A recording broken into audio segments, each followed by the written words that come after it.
Welcome back to Inside the Huddle. We're at the bar at Holmgren Lake. Please welcome Ryan Grant to the show, everybody. Good to see you, man. Welcome back. Thank you. I'm glad to be Now, back. Ryan Grant is an inside. This guy. I know. No. Ryan, an Inside the Huddle veteran. Welcome back. Now, that's what they did when you came into the auditorium, when you came in the gymnasium, when you came back this last week, didn't they? Mike McCarthy said they gave you a standing ovation. They did. They did give me an ovation. We were already standing, so. Oh, they're already standing. Oh, that's why. Yeah, they were already standing. I was actually late. I had the contract stuff that I had to sign.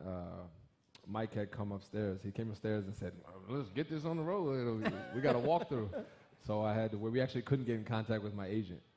But I signed it when I came downstairs, and yeah, guys were clapping for me. Well, so welcome back, and got right back into it too in the game.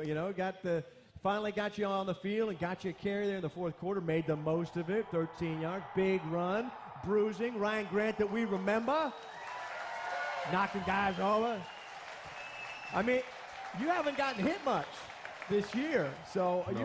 you got to be the freshest guy in the locker room. Probably. I probably do feel the best. It's funny, I told Driver during practice last week, the backs go through this gauntlet and they go through the blaster and all the pads. And usually in December, I'd be dreading going through that. And I was like, if this is the first time I go through this in December, I could do this forever. So I think I went through about 6 times, and I was like, I could do this forever. It felt fine. So I often to take the guys' turns. Now, yeah. When you see a guy like Ryan come on back, it's always good to see a guy that that you've been through the wars with, the trenches. Yeah, it was good. I've talked to Ryan this whole offseason, just trying to see what he was up to, what I was up to. He was calling me, especially when I was on the show and Dancing with the Stars. He was telling me I better win or I can't come back to Green Bay. So he made sure of that. But it's just he great did good, to have right? a guy. He got it done, right? Yeah.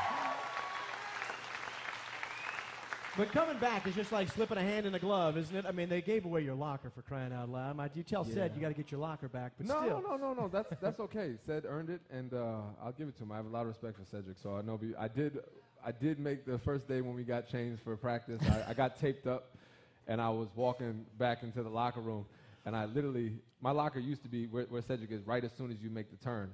So I went to turn and put my helmet, and and a couple guys saw me, and they were like, RG, you getting ready to go into your old locker? And I was like, yeah, my bad. So I walked over. But, well, I think everybody's excited to have you back, and I think for this stretch run, everybody's pretty excited to see what can happen.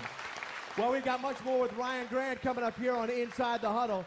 Don't go away. When we come back, we'll talk about Packers and the holidays. Also, hear more from Ryan and Donald, and a special surprise from Donald's other life. That's coming up.